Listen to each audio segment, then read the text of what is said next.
Are we set? We're rolling. Okay, I'm Alfred Sloan. Wait a minute. Okay. I thought she was. Yeah. All right. I'll just. Okay. Yeah. Oh, Let me sorry. just. Okay. Okay. This is an oral history of Dr. Alfred Sloan Jr.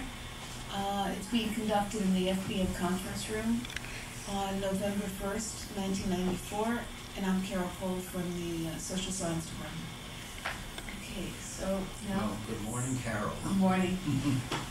And I thought we might begin with you telling us how long you've been at FIT and your present position. Right.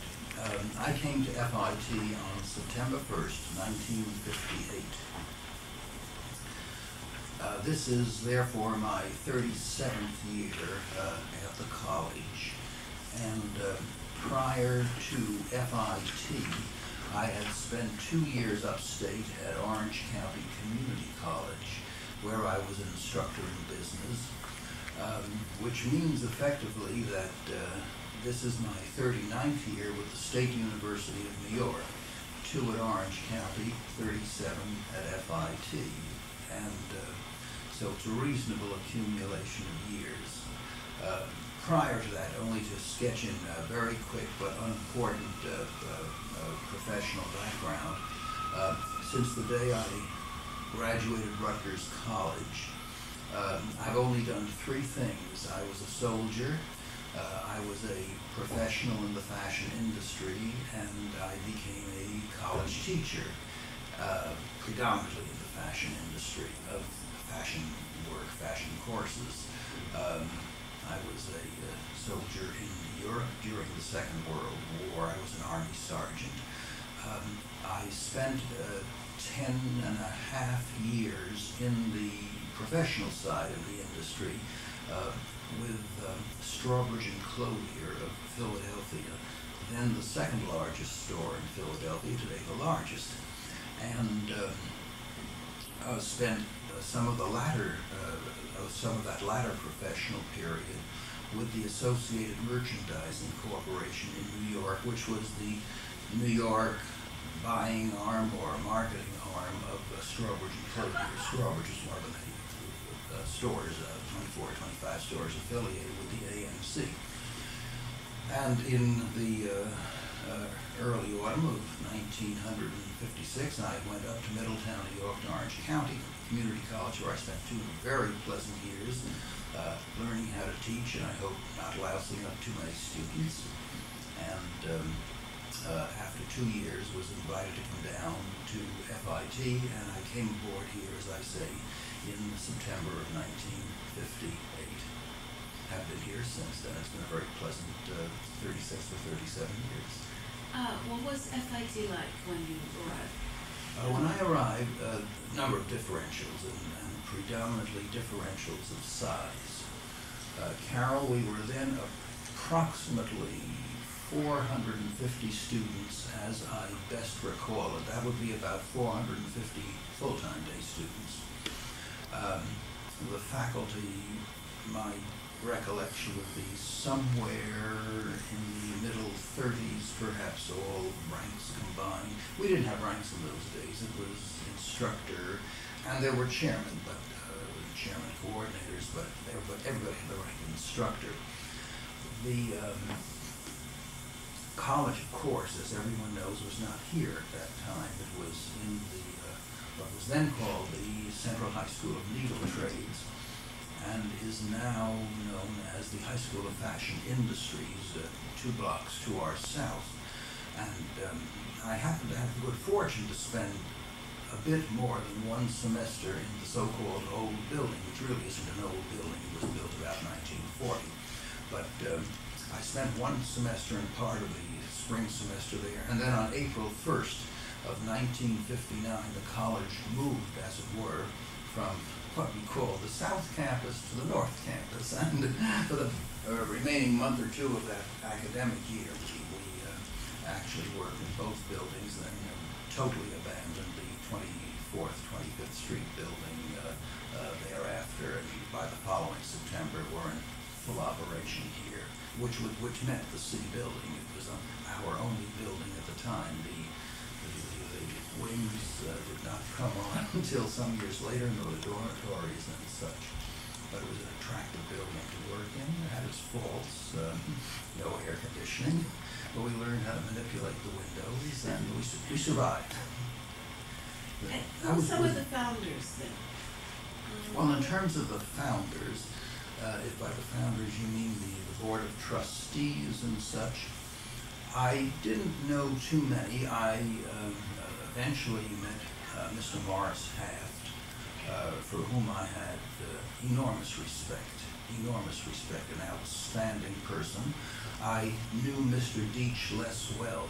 Actually came across Mr. Deach more when he functioned as acting president for 6 or 7 months after the passing of Dr. Jarvie, after the passing of Dr. Bethel, and before Dr. Jarvie. And among, not a founder, but among the early trustees that I met was Andrew Goodman, because he was particularly close to the fashion buying and merchandising department. Carol, I was the second person in this department, which had been started 2 years previous by Professor Jarno. She started it in 1956 with, as I understand, something like 18, 19, or 20 very courageous students who were willing to take a shot at something new, and one instructor herself, and of course it's grown today to the size, as you know, an enormous size today, by far the largest department of fashion merchandising in the United States, and I thus presume the world. How large is it today? Just was the point of Oh, I wish I had the numbers in front of me. I don't. Dee Valentini would be better at this, but we have somewhere in the region of 1,000 full-time students, day students, about 25% of the college, roughly. And another, now again, the evening dean could help you on this, but another 1,500 to 2,000, I suspect, evening students specializing in FBN. Of course, they have to be taken on a proportional basis. They are on an FTE basis, as it were, rather than just adding 1,500 to 1,000, but it's a substantial number of people, any way you look at it. What's FTE based? A full-time equivalent. In other words, 1,000 daytime students would equal 1,000 full-time equivalents, but 1,000 evening students, for example, might only equal 300 or 350 full-time equivalents, since an evening student takes only a fraction of a course and needs only a fraction of the support, staff and equipment and buildings and so forth. Now you mentioned Mr. Haft and Mr. Haft. And Mr. Deach. Correct. Could you explain their affiliations? I mean, what industries were they? Mr. Haft came out of the junior coat and suit industry, if my recollection is correct. I did not know him professionally. He was one of the largest manufacturers of outerwear on 7th Avenue. What was his label? I think it was Swansdown, if I remember it. Mr. Deach, again, to my recollection, I did not know him professionally. I met both of these gentlemen after I came to the college. Mr. Deach would have been, I think, in the women's suit industry. There was a very upscale firm called Deach Coppola, and I lose the third name. There was a triumvirate there, Wergelin or something like that, and he came out of that industry. So they were both 7th Avenue manufacturers, and of course, Mr. Goodman, the trustee whose support made the FBN department possible back in 1956, was the president. More than the president, he was the owner, as it were, of Bergdorf Goodman, having replaced his father some years previous. This is a naive question, but was he related to Shirley Goodman? No way. Oh, it's just that they... similar names. Okay. And so it sounds like the early people were basically in the apparel industry, Basically, in the or the founders, some of the, there you know, were- the original key There people. were others, and but predominantly the industry came out of Seventh Avenue, and out of the women's side, not out of the men's side, or particularly out of the children's side. It was the women's apparel manufacturers for the most part. There was some support, of course, from the textile industry as well. The interesting thing is that when I first came here, the entire school, which of course was dominated by the design department, called in those days apparel design instead of fashion design, under a distinguished chairman, Ernestine Kopp, the apparel design department dominated the school. Seventh Avenue, thinking, if that's the word, dominated the school. It was the late Dr. Bethel, our second president, the gentleman who was president when I came aboard.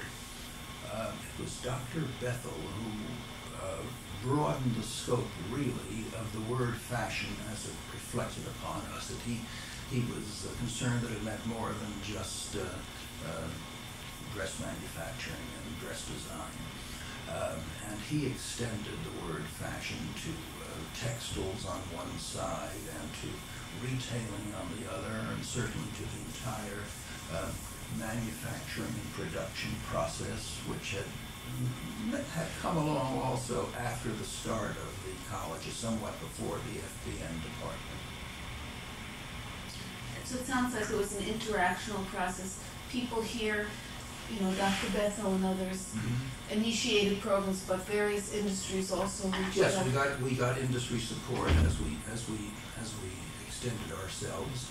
And interesting thing though about Dr. Bethel was, like most of the presidents who have come to this college, and I think we've had 5 presidents to date, with the exception of the first president, Dr. Ritter, who I believe was an educator but had some apparel industry background. I never met him, but this is what I recall hearing. With the exception of Dr. Ritter, the first president, the other presidents all came from different fields. And none of them have any particular association with our field. Dr. Bethel himself who came from Adams County, Missouri, the western part of the state, gone to, I believe, a state college out there, not the University of Missouri, but I believe one of the state colleges in western Missouri. Dr. Bethel essentially was an industrial engineer. He had done extended work after coming east of Yale, and I think took his doctorate from Yale. And this was his particular field. What used to be called efficiency engineering, today is called industrial engineering, to my knowledge.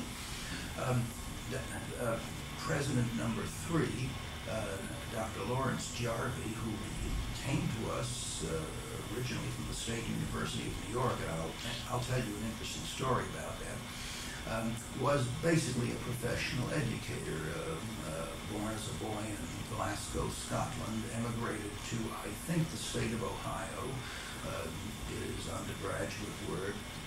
I again believe at Ohio State University, and went into professional education almost immediately, and for a fair number of years was the dean, or I don't use the word dean or vice chancellor in those days, dean for 2-year colleges within the state university, all the community colleges, and all what we then called the ag tech colleges like Morrisville, Camden, and so forth.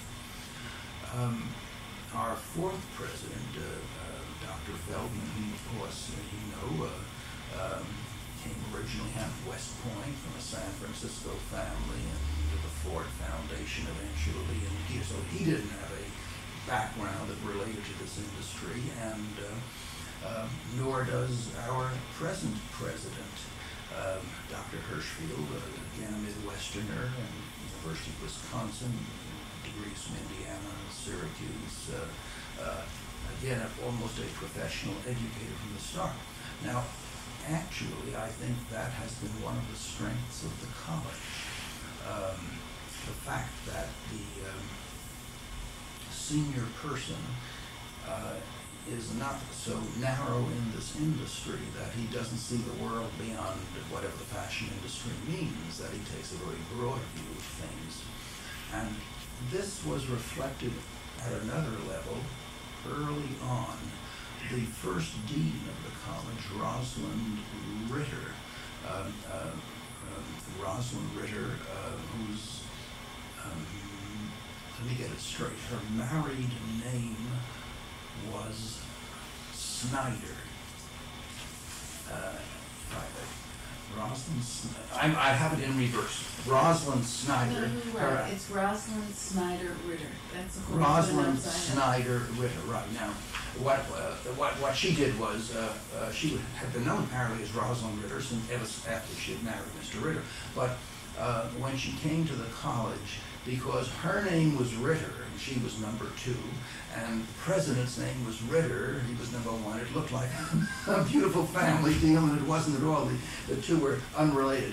And to emphasize the fact that there was no relationship, a familial relationship between the two, she went back to her maiden name and was known here as Rosalind Snyder. I think of her as Ritter because we're still in touch, thank goodness, and she's Mrs. Ritter, of course, to the world, but she's Rosalind Snyder to this college. Now, Rosalind Snyder, our first dean and responsible for the academic program, came out of the English department in, I believe, the New York Public Schools, somewhere in the Board of Education, to my knowledge. And again, a great strength that she wasn't, for example, a home economics teacher, or that she wasn't a teacher of sewing, and she could see beyond that and gave breadth to this college and founded a very powerful liberal arts program, which is a powerful one today, a good one then, a good one now. And that's, of course, what makes us a proper institution, the liberal arts component, along with the professional component. Sure, they're important professionally, but the other is so critical to one's education. Incidentally, I mentioned Dr. Jarvie. I'll tell you a kind of an interesting story about Dr. Jarvie. I came to the college in the autumn of 1958, and we were still in the, I point behind me because it's 2 or 3 blocks to the south, but we were still in the high school building. And at that time, Dr. Jarvie was and I think the title was Executive Dean for 2-year colleges and State University. He was on one of his visitations downstate, and he happened to be visiting FIT that day, and we happened to step into the elevator together, and it was an empty elevator, and we were going from the ground floor to the 7th or 8th floor, wherever the classrooms were. And I said hello. I introduced myself. I knew who he was. And he said, "Have you just come aboard?" And I said, "Yes, I have, a couple of months ago." And he said, "And you guys are going into this new campus in the spring, which means the C building here." I said, "Yes, looking forward to it." He says, "I hope you can fill it." He says, "You've got a lot of space in there." Well, it was funny because about 1966, he came to us as our 3rd president, and it was pretty well filled by 1966, which was only 8 years later, and plans were already afoot to build A and so. Why did the college expand so greatly? What do you think? It filled a need. Essentially, it filled a need. Where else do you have a total college, a total institution devoted to fashion? Now, fashion would or would not be important depending on whether fashion is an attractive field of study. It happens to be a very attractive field of study for girls, more than boys. I mean, I say girls and boys because I'm referring to 17 and 18 to 18-year-old high school seniors who are starting to make up their mind about careers and thinking of education and so forth. It's a very attractive. All you have to do is look at the proprietary schools. They've all gone into one form or another of a fashion merchandising program. Great numbers now of community colleges have fashion merchandising programs. A few years ago, I was out in western Montana in Glacier National Park during a summer holiday with my family. And I had a chat with the young lady who was the chambermaid, actually, at the room in which we were staying. And she was a college student, as they all were. And I asked her where she went to college, expecting her to say University of Montana or Montana State. Well, she mentioned a community college, not terribly far from East Glacier, Montana. And I said, well, that's interesting, because we were then a community college in every sense of the word. I said that I teach one also, and I said, oh, what's your specialization? And she said, fashion merchandising. I said, well, this is interesting, way out in western Montana. And she said, would you be interested in seeing the program we follow? Oh, I said, I certainly would. She said, tell you what, tomorrow morning I'll come back with our catalog. I'll show you. And the next day she brought back the catalog. Well, not only did they have the FIT courses listed course by course and content by content, they were even using the same numbers and letters and digits that we were, FM 113, FM 121. So I said, there's the answer.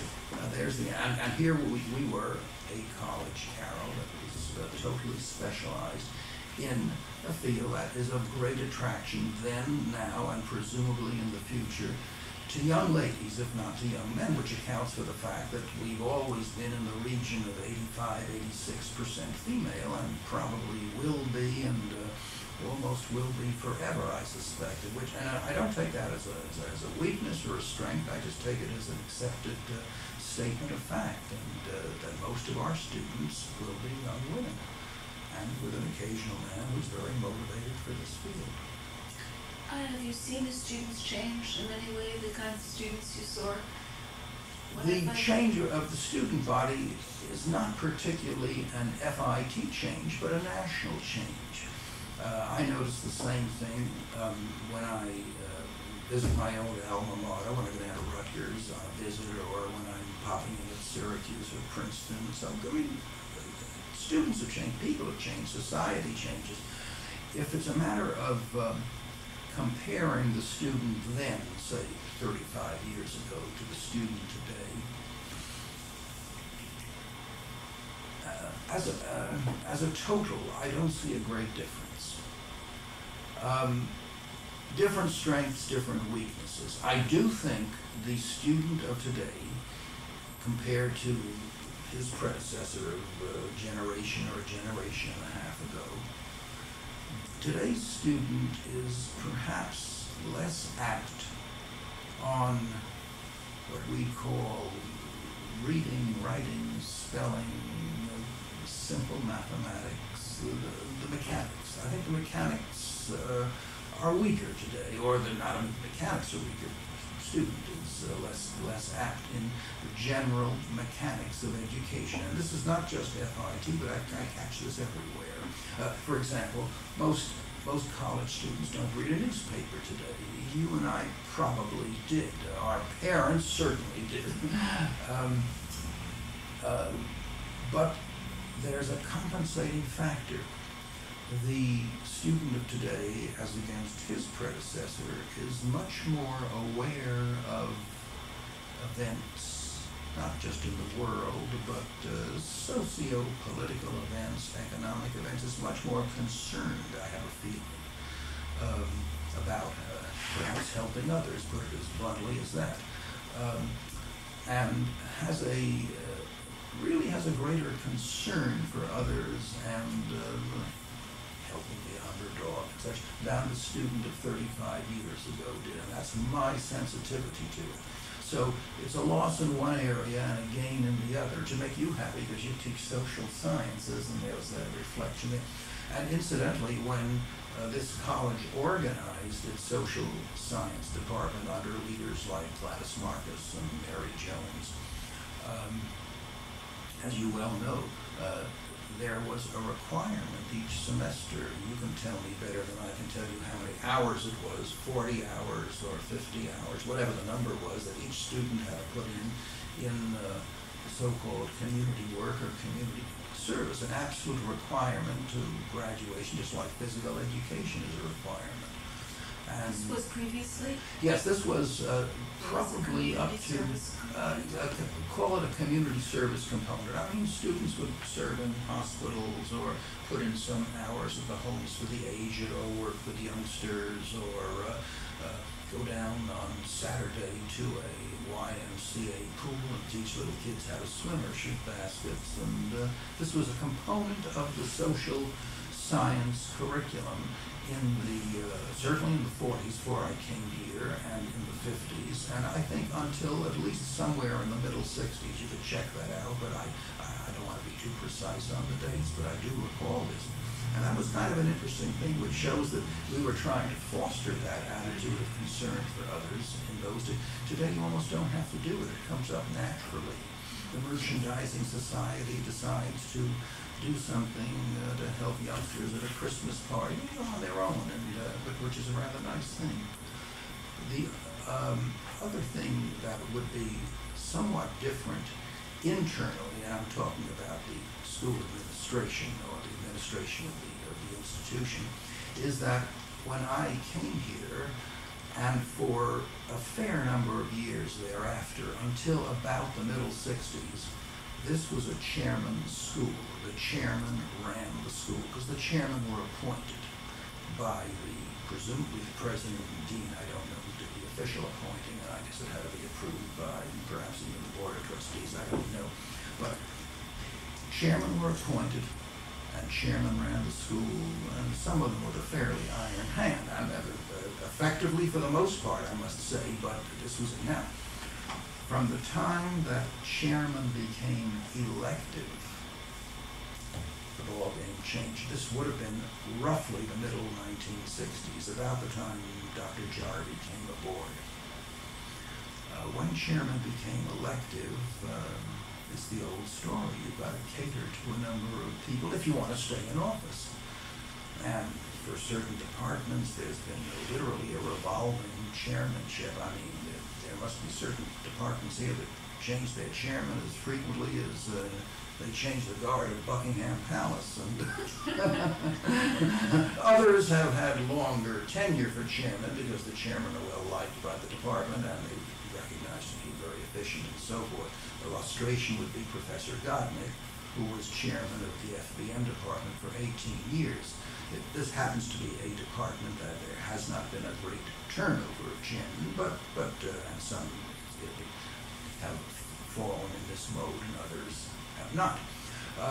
I don't say this to take sides. It's not a value judgment. I just recognize it like the 85% female approach that it is, and that the power lines of the college no longer run through the chairman, and I think others are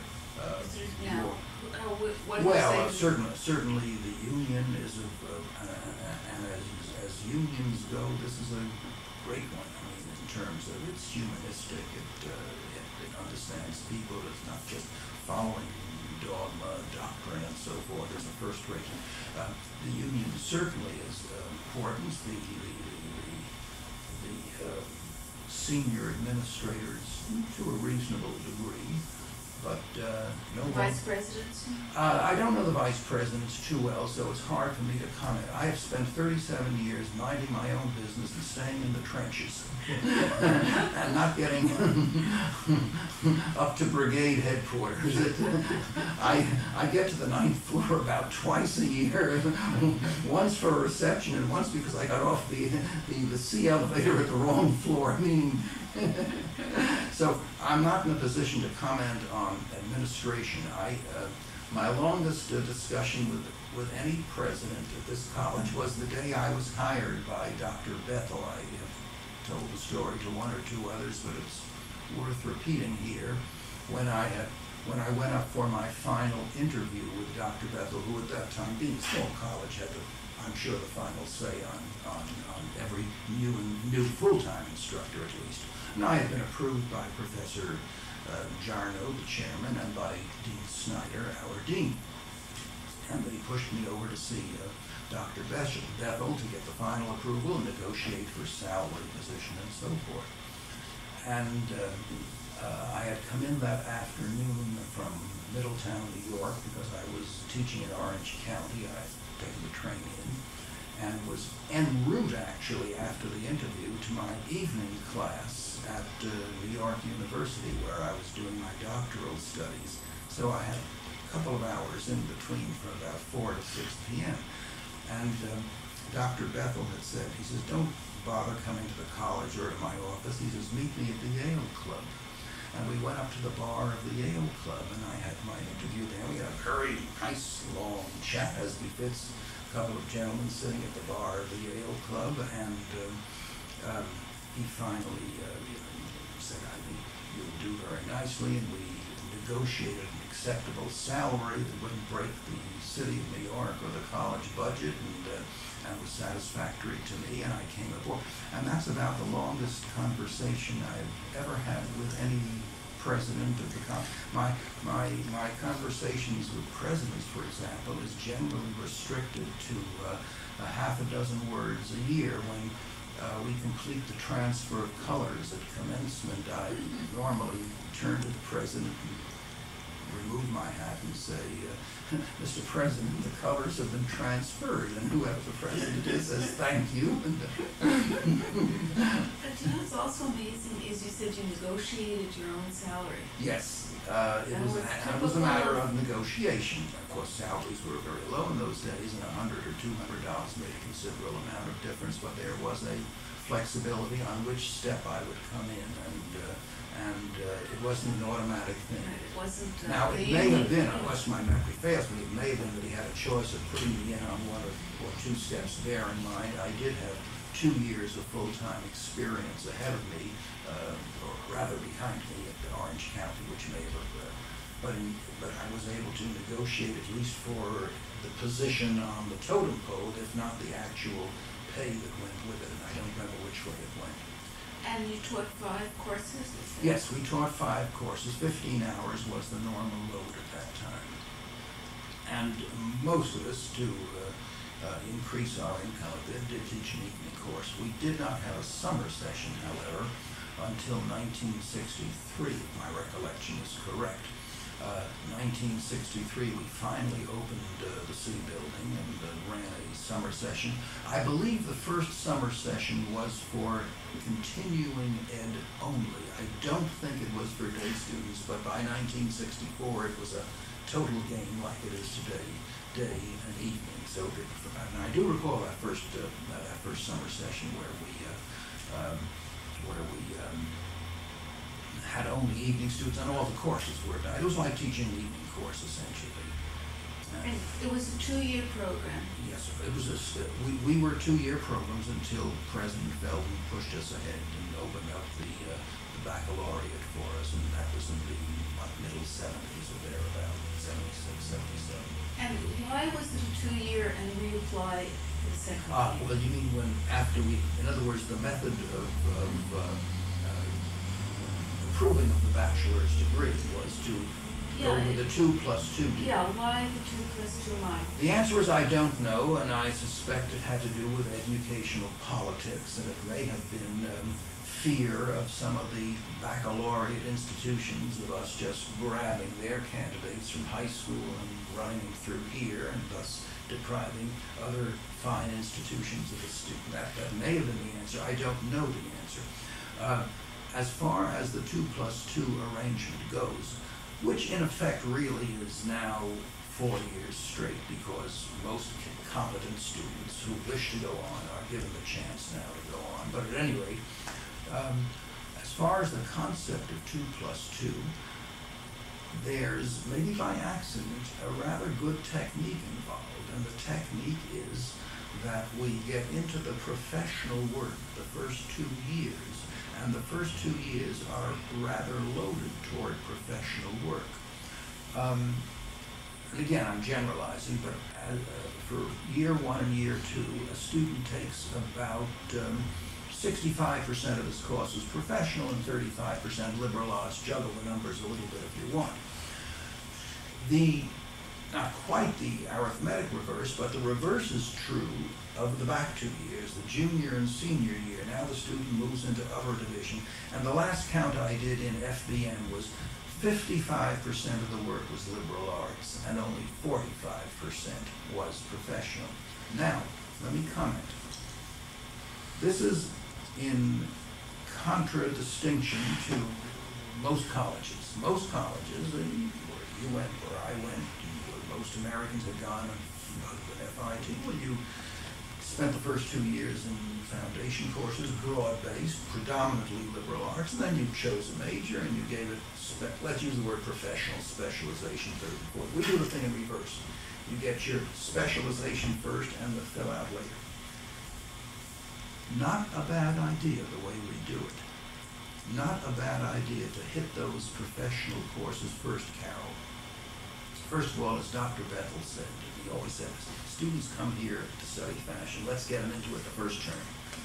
So that taps the student enthusiasm. The woman or man doesn't have to wait 2 years before they can get their first courses in draping or merchandising or whatever it is. That's the first thing. But the other thing is, when one has gone through a practical application of knowledge, professional courses, one is in a better position to deal with the theory, which is more in the liberal arts area. Let's say an illustration. If I've spent my first 2 years in fashion buying and merchandising, I've done courses in advertising and sales promotion and personnel relations and so forth. Now, I've done this to make me an adequate professional should I want to leave at the end of 2 years. Now when I get to the upper 2 years, I'm going to study economics. Shall I hold for a second while you take care of the code? Okay.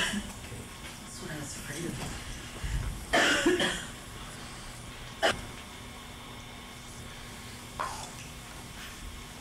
Let me backtrack slightly. Having been through practical courses in advertising, marketing, merchandising, and so on, when I begin to study the theory of it, which comes up in economics, hey, it makes sense to me because I can apply it to, hey, I remember we did this and I think that is one of the great values of the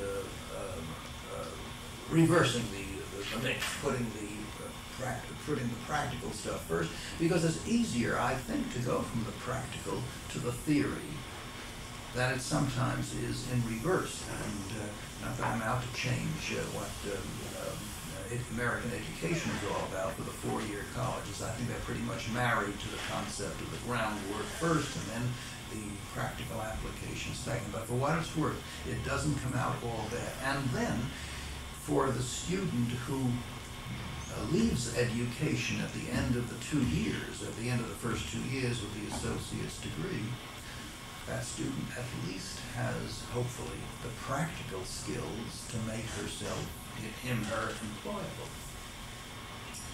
And you yourself have been teaching what subjects here at FIT? I've been teaching fundamentally 4 or 5 subjects. I've always been with the Department of Fashion Buying and Merchandising. I have taught, or I do tend to specialize in 3 subjects and do teach others. The 3 that I have made a general specialization of is one which we call consumer motivation in fashion. And I'll tell you what it is. It's American demographics with other things added in, but based on essentially a study of the United States of America demographics. The second course that I teach on a fairly regular basis is merchandise mathematics. And I begged permission to teach that one because I was so horrid at math as a student. And I know the problems. I absolutely am convinced. I know the hang-ups and the problems of getting a student through, let's call it, number friendliness. And I've taught this one since I've come aboard. The third one that I teach is, again, one that I have taught on a regular basis, although only as a rule once a year in the spring term, case studies in fashion marketing. Now, those are the three that I've done most of my teaching in. I've also taught the general introductory course to fashion, Introduction to the Fashion Industry, which I knew from my professional experience. I've taught the fashion buying course, again from my professional experience. For 4 or 5 years, 4, 5, 6 years, I taught the marketing management course for upper division for Professor Pollock and her department. And then because of a mechanical decision that people could not teach outside of their department, I had to let that one go. I had even incidentally written the course outline originally for that course, which had to be submitted to the State Education Department and to SUNY and so forth, and was approved. And I began teaching the course, but after 4 or 5 years, I had to back off it and come down and not teach upper division courses for, again, internal administrative reasons, which don't concern me one way or another. My interest really is dead ahead, working with students and not concerning myself with the periphery of work. That's one reason that I like teaching summer sessions so much, or winter in, because when you teach a winter or summer session, all you do is come here and teach. You work with the students, have a couple of office hours a week, but that's it. There's no meetings, there's no committee work, there's relatively little politics going on. It's work, work, work. That's what we're in this business for. And most of the students enter into retailing, the students who work Our with- students, well, for a long time they did. We're spreading them out a bit more. First of all, I should say that most FBM students, and I think most means 51%, are moving to upper division. I think we're getting a big movement to upper division from our department particularly. Now the exact numbers, the exact stats, I don't know. Admissions could give it to us, but I have a sensitivity that a good 50% of those who complete the associates are going into the bachelor's program. Most of them here, a few of them in other schools. Then, as to the directions they take, whereas originally we were not only retailing oriented, but very department store oriented, we too move with the times, and we find ourselves, first of all, less retailing oriented. A good many of our people are going into fashion houses in marketing and sales positions. Some, of course, even though they're not advertising and communications majors, manage to drift into publications or publicity work. And even those that move into retailing now, frequently we're seeing the development of careers with chain stores, chain store management and so forth. And we've adjusted our program to compensate for that, to prepare people for what the realities of the career are, not to lock into a curriculum that was set in 1956. Can you think of where some of our graduates are, have been placed and are working, that you're familiar with? Yes, again, I can't give you the heavy numbers that the placement office could give you, but virtually every major department store, certainly in the East, and in many other parts of the country as well. We don't blanket the country, but in many, I mean, as people move around. And with, again, the major chains, with large numbers of fashion houses, and some have gone into business for themselves. Incidentally, I'm pleased to say this, a modest number have moved into teaching. Teaching of fashion not always is the first job. I don't mean that they took a bachelor's degree and went to a school of education and said, well, I'll teach distributive education at a high school. No. But at age 35 and 45, and this is the case of frequently of a woman coming back for a second career, instead of coming back into the professional side, has come back into the teaching side, and I think that's rather nice, and we're rather proud of it. And incidentally, many of our own graduates are teaching for us, which shouldn't be surprising, particularly in terms of the adjunct faculty. You started teaching here 37 years ago, Right. and most of the students were women. Yes. The nature of the women's role has changed dramatically. Enormously. What were the women then? Do they plan on going into careers? How have you seen the changes in terms Well, actually, of of course. FIT students? FIT students probably change a bit less than students at other colleges and universities, in the sense that a woman who was training for a career in 1956 or 1958 was to a degree motivated career-wise. But bear in mind, she was choosing one of the relatively few fields where women had a pretty good chance of moving ahead, or at least up to a fair level before the old glass ceiling hit them. And so our students, as I reflect on this, always had that push, that interest, the desire in a career. I think of very, very few students even then who took their degree and then stepped out, or took a nominal job until they were married and then stepped out of work. Most were career oriented then, because that was the kind of woman we were attracting, actually the ones who were in the forefront, as it were, although they didn't make a lot of political noise, in the forefront of the women's movement. And bear in mind, at this college, I mentioned Dean Snyder as our first dean. Absolutely sterling administrator. Now, I'm guessing at this. State University was a lot smaller in the 50s than it is today. It didn't have 64 campuses as we now have. But I would have to say that, to my knowledge, she may have been at least the first woman dean in State University. I just don't know.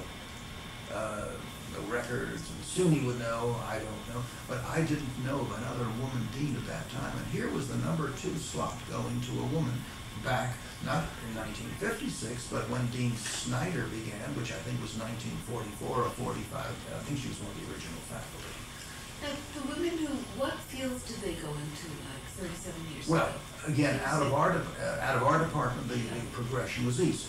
Into department store training squads, management training, executive training, and so forth, and moved up.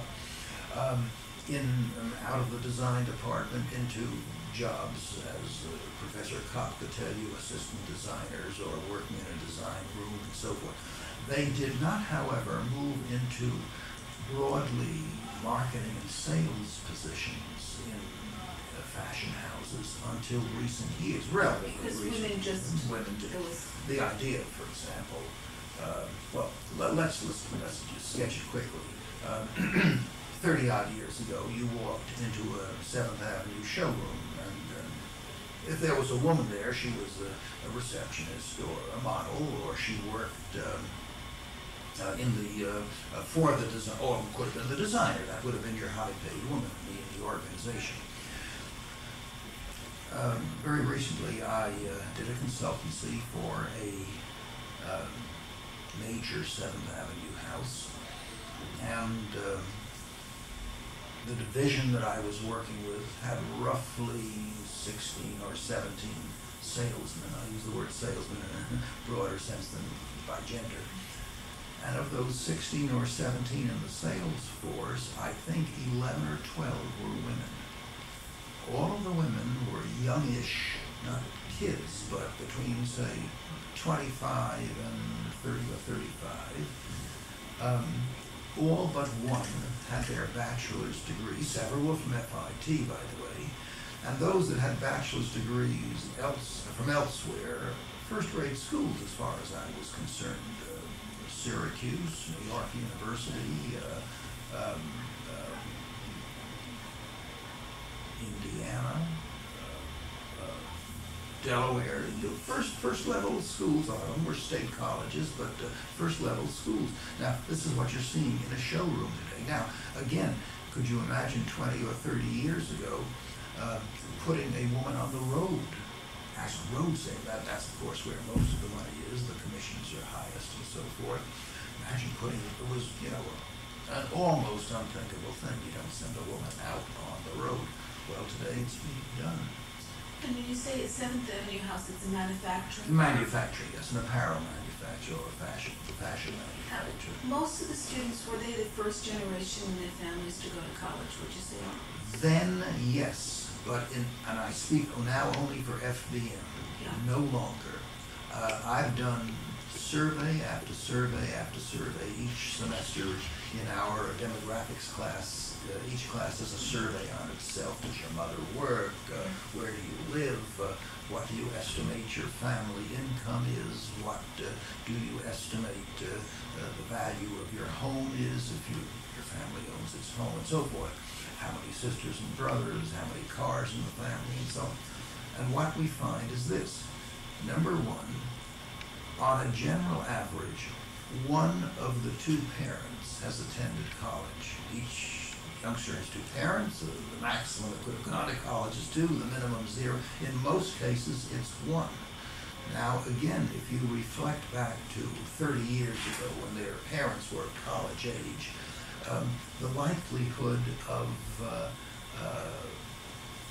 person going to college, roughly 1 in 4 or thereabouts in those days.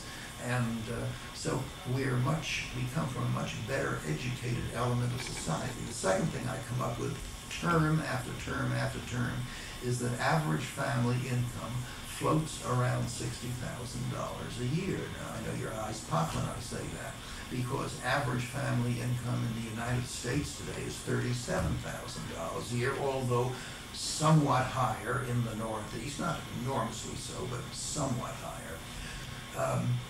In most cases, the mother goes to work, which ties up with the family income.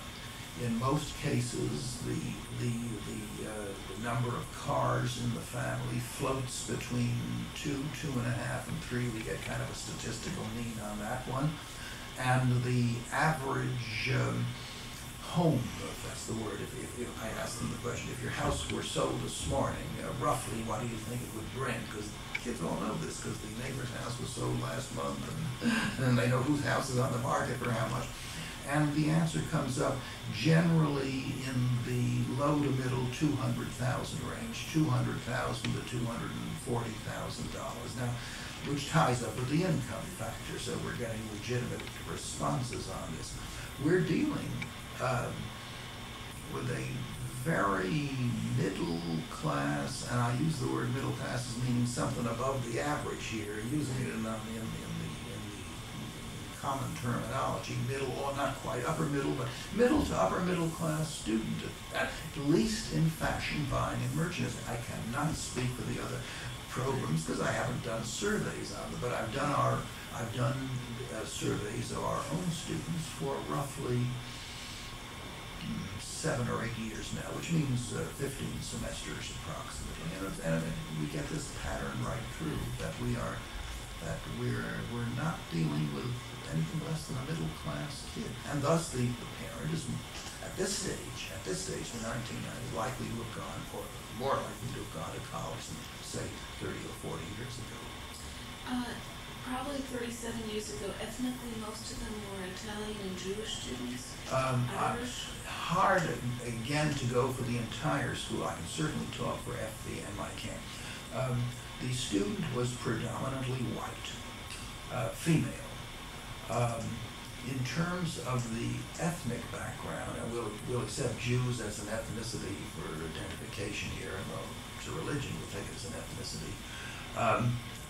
I'd say we had the fairly typical New York mixture of Irish, Jewish, Italian, and I hesitate to say which was more, maybe Jews and Italians a little bit more than Irish, but that famous mixture was in there, and I don't mean a third, because there were others, Hungarians, and people of WASP ancestry and Slovaks and so on. But that would have been the most typical student you would have seen then.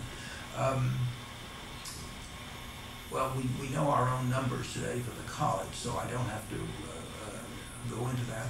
The number of Jewish students has moved down sharply and have been replaced essentially by Asian students who are magnificent students on the whole. Some notable exceptions, of course, but as you will get in any group, but on the whole are magnificent students. And again, at this point, I'm not differentiating between American Asians and Asians from Asia who hold a foreign passport and are returning home, because we have both in our class, and I don't make a huge effort to differentiate between them, except some have a little greater facility with the local slang than others do.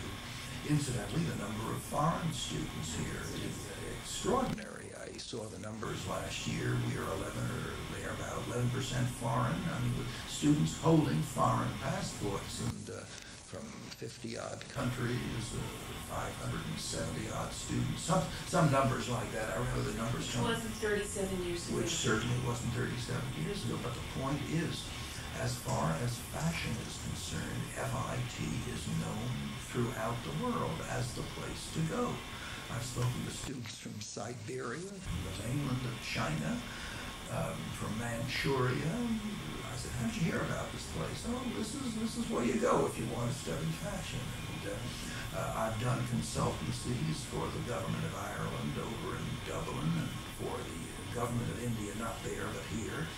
And I get the same picture from there.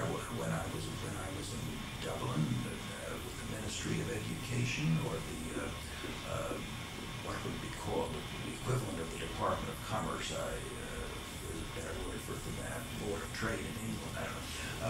Well, they all knew about FIT. If the talk was fashion, FIT pops right up. Just like if the talk would be military, West Point would pop right up. And there would be other schools. You could be a soldier at the Citadel or VMI and so forth, or Texas A&M. But West Point is the big one. FIT is the big one here. We catch it. I just thought you might be interested in this. Professor Garrett suggested that I show this to you. I kept these records because I try to throw away not too many things. Back in 1970, there was a suggestion that the college change its name. And a committee was formed, as committees are always being formed. It was a student, faculty, college name committee in the spring of 1970. And after we had asked for suggestions, we got 86 different names, including 16 brave people who suggested we hold on to the present name, FIT. But if I just read out some of the names that we have that were suggested here: the Environetic Art and Design Center, Empire State Community College, Chelsea College of the Arts. We got a number of Chelseas because of the neighborhood in which we're located. Chelsea College for Fashion and so forth. College of Industrial Arts and Sciences, Bethel College. Dr. Bethel had passed away about 5 years, or 4 years previous to that. Gotham College, the Fine Arts Institute of the State University of New York, South State College, I guess we're in the southern part of New York, Visual and Environetic Art College, let's hear it for dear old VEAC, and so forth. We got 86 names like this. And we went through meeting after meeting after meeting. Remember, it was being chaired by Professor Paul Berger of the Management Department.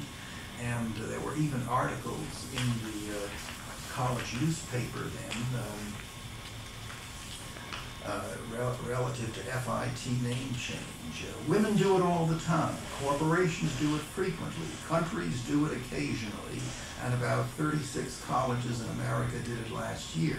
Did what? Change their names, of course.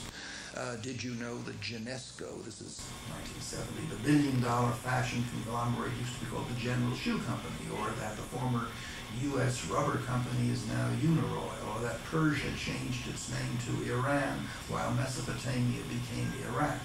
Or what about our hallowed colleges? Do they ever get rash enough to change their names?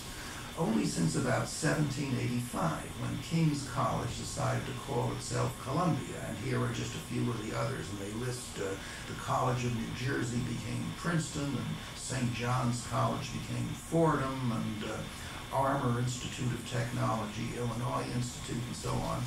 And one can just visualize the students, the professors, and the trustees of the College of New Jersey when somebody suggested around 1880 that they ought to change the name to Princeton.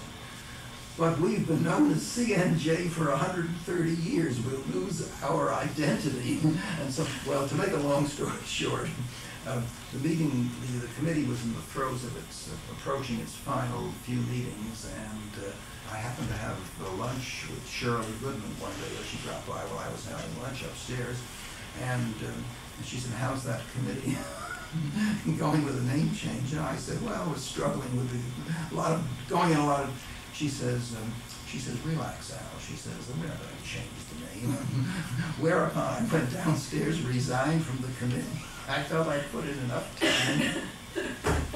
And we're still FIT. Although, again, originally we had those two extra words in the name of the college. We were originally Fashion Institute of Technology and Design. But we dropped and design early on, and I can't tell you the year, but I would assume before 1950. And we'd be just, it was an awful long, wordy thing. And we're just Fashion Institute of Technology and have been FIT ever since. And we're so well known as FIT, and that's only 50 years. So it's been interesting spell. Is there anything else that you'd care to know about? Well, something that you'd like to, have part of the archives. This is your opportunity. Some stories or some information about FIT. Anything else? And you've covered a tremendous amount of topics, and it's been fascinating. So. For the record, FIT did have a baseball team at one time. People don't know this terribly well. Well, Marvin Rippey remembers it because he played on it, but we had a baseball team from 1967 through the early 70s, 72 or 73. I remember I used to take my youngster to the game. And during our first season, it was sometimes a scratch to get 9 men to play baseball, literally to have 9 men on the field. And I'll just tell this one story. I used to try to go to, not as many of the games as possible, but a few at least, because they were on Saturdays. And we had a game against what was then called Hunter Bronx. It's now Lehman College, by the way, at just north of Kingsbridge Road. We had a game against Hunter Bronx. It was against the Hunter freshmen, I think. It wasn't against the varsity team. And when we got up there, we discovered we only had 8 men to take the field. You can't do this in baseball. And there was talk of taking a forfeit or us forfeiting the game and so forth, which wouldn't have looked good. And our baseball coach spoke to the Hunter coach. He said, I could put myself in as the 9th man. I mean, the coach could put himself in, but that wouldn't have been fair because the coach had played some minor league baseball in the past, and it would have been, He says, we have a professor here from the college, and he said, he's played baseball in the past, and he says, in case you're worried, he says, we'll forfeit the game in advance, but so that we can play a baseball game. He says, we'll use the professor in the outfield, and you can guess who the professor was. And I survived the game. I was then at the age of 45, so I said, well, let's see, I'm probably the only guy now in his mid-40s, at least at this particular day, playing in a college baseball game. And we lost the game, but we did reasonably credibly. I think that's an interesting story. Absolutely. And lest you think we only have had basketball teams and bowling and volleyball, we did at one What time. about women's sports? So we never had a female. Well, except baseball? that, not, for example, a softball team. Yeah. No, we've never had one here. And We do have, of course, a women's volleyball team, Yeah. if I have it correct, and we've made tennis co-ed for obvious reasons. I mean, and women play all virtually as well as men do that. That's a good co-ed sport to have. So there you are. Good Okay, school, great. and in many ways it lends itself to the old State University of New York motto, not the present one, but because it was deemed a little bit too sexist, but the old motto of the State University was, let each become all he is capable of being. The word he, you see, and his, that threw it out, so we've gone to a different motto. Let each become all he's capable of being, and we've done a pretty good job living up to that motto, I think, Carol. It's been pleasant to talk to you. Thank you. Thank you very much. A pleasure being here. Right, it was great. It was great.